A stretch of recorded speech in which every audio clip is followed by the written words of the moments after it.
রাজধানীর মিরপুরের পল্লবীতে ৮ বছরের শিশু রামিসাকে ধর্ষণ ও গলা কেটে হত্যার ঘটনায় গ্রেপ্তার সোহেল রানা আদালতে দোষ স্বীকার করে জবানবন্দি দিয়েছেন।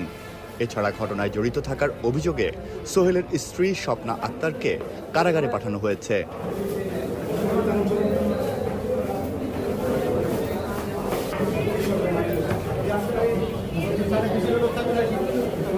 আসামি সোহেল স্বেচ্ছায় জবানবন্দি দিতে চাওয়ায় ২০ মে ঢাকার মেট্রোপলিটন ম্যাজিস্ট্রেট আমিনুল ইসলাম জুনায়েদের আদালতে আসামির জবানবন্দি রেকর্ড করা হয়। সোহেল তার যে রামিসা আক্তারের পিতামাতার অনুপস্থিতিতে তাকে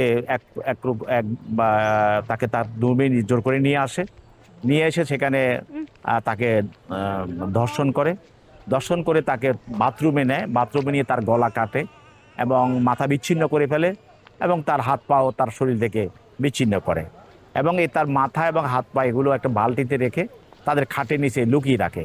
আর মৃতদেহ যেটা সেটাকে তারা দেহের শরীরের অন্যান্য অংশ বা অবশিষ্ট অংশ তারা বাথরুমে রেখে দেয়। এই কাজে তাকে তার স্ত্রী স্বপ্না আক্তার সহযোগিতা করে।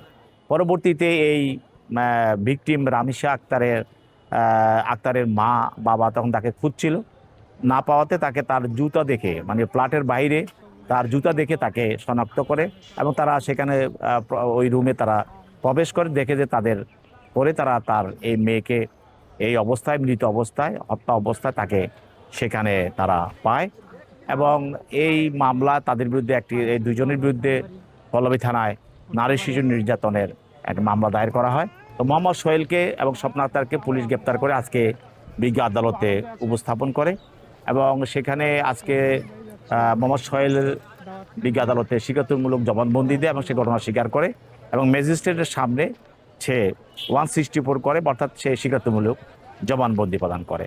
আর স্বপ্না আক্তার তাকেও আদালতের সামনে উপস্থাপন করা হয়, সে কোনো 164 বা স্বীকারোক্তিমূলক জবানবন্দি প্রদান করে নাই। তো যেহেতু মূল আসামি অভিযুক্ত মোহাম্মদ সোহেল সে 164 স্বীকারোক্তিমূলক জবানবন্দি প্রদান করেছে এবং করার পরেই দুজনকে বিজ্ঞ আদালত আদেশ বলে তাদেরকে জেল হাজতে আটক রাখার জন্য নির্দেশ দেয় এবং তাদেরকে জেল হাজতে প্রেরণ করা হয়। পরবর্তীতে যদি প্রয়োজন হয় তাহলে তার স্ত্রী স্বপ্না আক্তারকেও তদন্তকারী কর্মকর্তা আদালতে আনতে পারেন, তার বক্তব্য নিতে পারবেন।